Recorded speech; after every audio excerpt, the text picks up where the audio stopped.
You are one of the few publicly known exorcists. A lot of times in the churches, exorcists tend to keep their identities secret.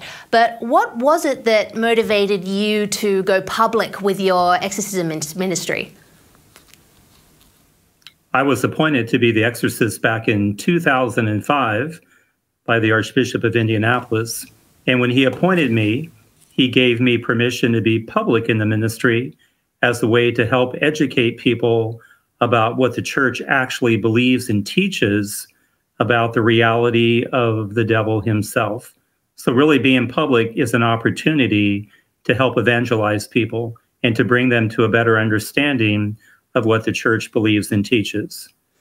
Well, that does make total sense, because as I said in my introduction, a lot of Christians nowadays have sort of tempered their belief in the devil. I was actually one of them until very recently. I had some experiences and did some research and have sort of changed my tune a little bit. And one of the, just recently, one of the pieces of research I did was to read your wonderfully fascinating and also quite terrifying book. What inspired you to write that book, you know, to put everything in one place, so to speak?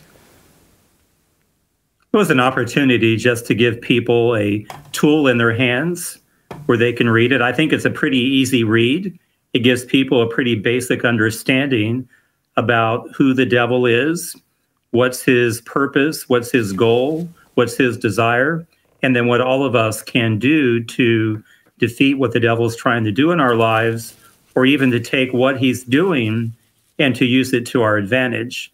You know, an enemy will only attack where he believes we're weak. And if the devil helps us to identify a weakness in our spiritual armor, then we now know where we need to put in more effort to grow in holiness and virtue and to be the people that God calls us to be. Yeah, I mean, the whole thing really kind of blows my mind in a big way. I've learned an awful lot this year, and one of the things that I've learned about heaven and hell and all of this is that there's more than one type of demonic activity when it comes to humans. I mean, when we think of, say, you know, demons, we think of demonic possession, and we think of Hollywood films, we think of the film The Exorcist with the twisting head and the terrible language and all of that kind of stuff. But there are actually, aren't there, 4 different types of diabolical activity? Are you able to outline those for our viewers? So there are 4 different types of extraordinary demonic activity.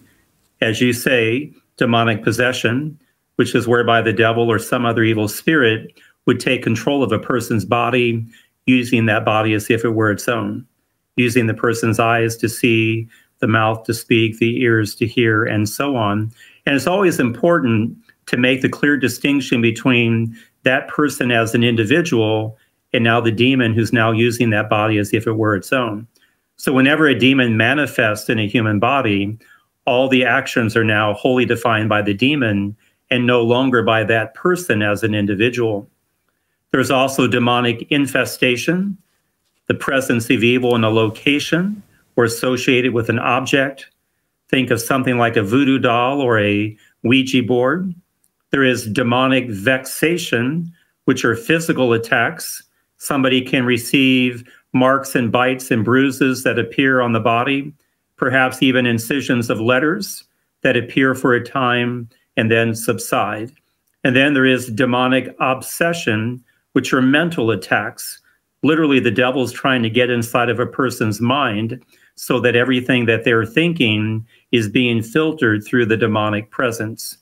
So again, there's infestation, vexation, obsession, and possession itself. And in your experience as an exorcist, what is the most common of these 4 types of diabolical activity that you deal with?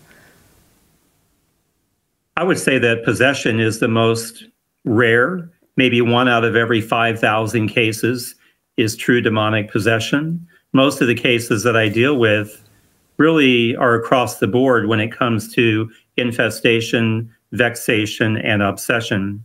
So I've done lots of prayers and locations for infestation, and then I've prayed with people individually who are suffering physically or mentally from demonic attacks.